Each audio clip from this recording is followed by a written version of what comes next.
In this video, I'm going to be sharing with you guys how to do this. Okay, so let's learn how to do this Freaky Friday effect. Wait, what the fuck? And now I'm in Ed Sheeran's body. Okay, so actually for this effect, you're gonna need to either use a green screen so you can key out yourself or whoever is in the scene, or you're gonna need to do this on a tripod. Okay, so if you're using a tripod, obviously you're gonna want the shot where you're in it and you're doing the whole pointing thing, but you're also gonna need a shot after of just the scene so that you can key it out and you can get the background to be all warped up and stuff. So yeah, I used the tripod technique. I did not use the green screen technique because I don't have a green screen, but it would be a lot easier using a green screen and it will look a lot better probably. But if not, you can obviously use this tripod way and it works great too.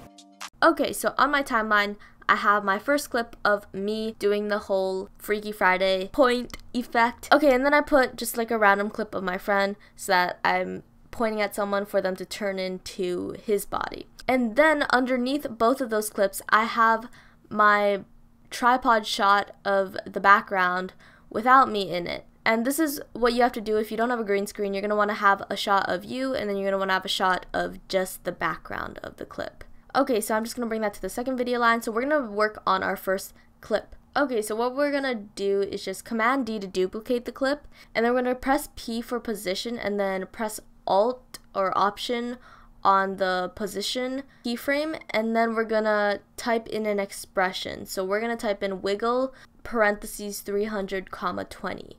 And so this will give you a sort of light shakiness effect that I kind of like. Now you may need to adjust the scale a little bit. I shot this in 4K, so I can scale it up in a little bit so that we don't get any outer edges.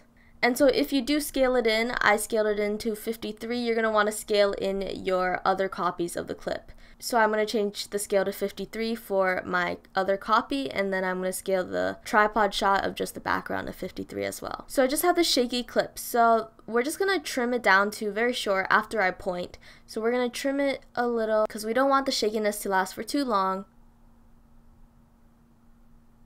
So that looks about good. Okay, so now you're just going to want to do the same thing to your next clip of whoever you are turning the Freaky Friday effect into. So I'm bringing the next clip right after the shaky clip, and then I'm going to press Command D to split the beginning of the clip, and then I'm going to hold Alt on the keyframe, and then we're going to press the wiggle expression again, wiggle parentheses 300 comma 20 parentheses, and then close it, and then we have a shaky clip, but we're going to want to select both of the clips and then change the scale to like 103, and that looks pretty good. So you can even use this as just a regular transition effect, but yeah, that's kind of how we can do that little shaky earthquake sort of effect. Okay, now let's move on to the other copy, the normal clip. Okay, so now we're gonna actually want to use the rotor brush tool to mask out myself. So we're gonna want to change the quality to full so we have a pretty good rotor brush effect. So we're going to change it to full, and then we're going to go to the layer, and then we're going to just select myself, and so it'll just key out the background, so it'll just be myself. So that's why working with a green screen would be a lot easier, but it's okay, we can work with this. The effect won't look as great, but it's fine. Okay, so if you hold Alt while you're using the brush, it'll turn into a red, so you can delete the parts that you don't want, and then also you can hold Command and shift your mouse so that you can make the brush size bigger or smaller. Okay, so for the sake of this tutorial, I'm going to change the quality to half because it'll speed up the editing process.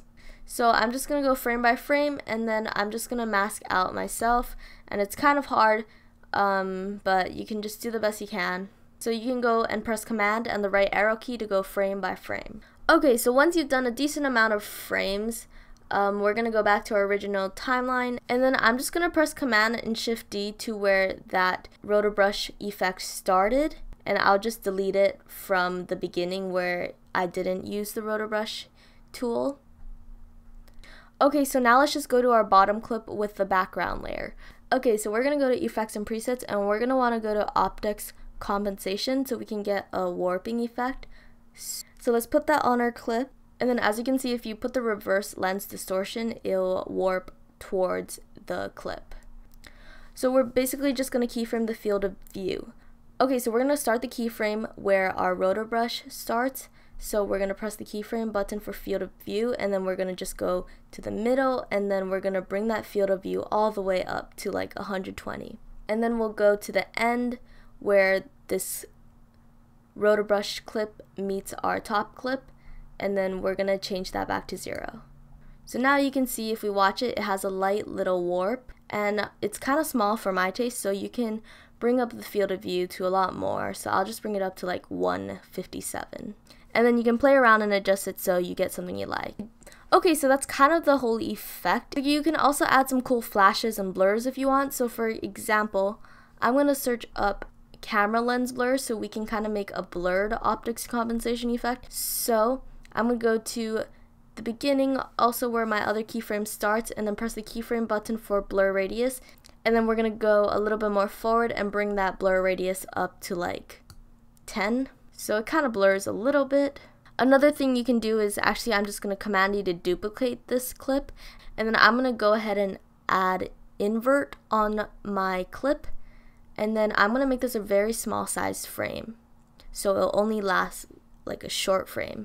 And then what I'm going to do is just play around with the little invert effects. I'm just going to keep this at quadrature chrominance, and then it has this like cool effect. So now if you watch it back, you can see a sort of light flash to it.